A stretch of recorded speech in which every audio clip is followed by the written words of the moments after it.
Hey everybody, I'm back with another tutorial, and this time I decided to go with Mystery Science. So some of the schools that I've been at, they have not had the budget to be able to purchase a separate social studies and science curriculum.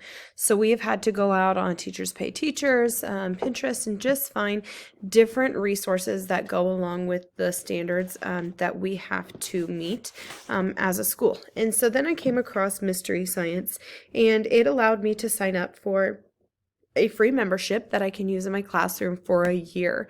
And so then right here it says you can get more mini lessons if you invite somebody, but I'm just going to skip that for now. So I just had to provide my email address, the school that I taught, the grade that I taught.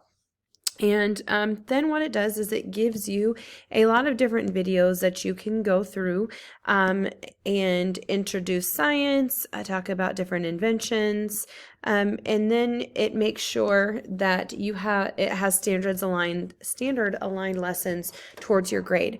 So just getting familiar with it, it has the large lessons. So say we want to just do weather conditions. So we would click on that. It gives a video, and then it gives you really everything that you need, how you can prep for the different activities, the video, and then another hands-on activities where it guides you through what you're going to do. It tells you the supplies that you need, and it will just help your students and the date step by step of what to do. So this would be a good option for if there was remote learning. You could go and you could assign the different activities, and also just in your classroom in general. And so if they were to access this on their devices, it will guide them through the different steps of it. So when you're often all done, I have put seen your picture somewhere safe. When the weather changes, you can draw another picture. Then you can look at both pictures to see how the weather changed.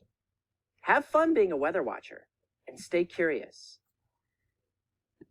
So it's really interesting, and the voices that are generally on there, the voiceovers, they're really upbeat and they're engaging.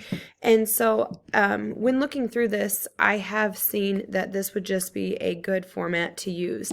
There are different extensions that you can go through. There are assessments of it that you can take. So that way, after you're done teaching a lesson, you can print it out. They can either take it online on their tablet, they can draw on it, print it out, and then it can also go home to the parents. So it does a good job of touching with the students, with the parents. If you're co-teaching with somebody, that way you are teaching the same lesson through it.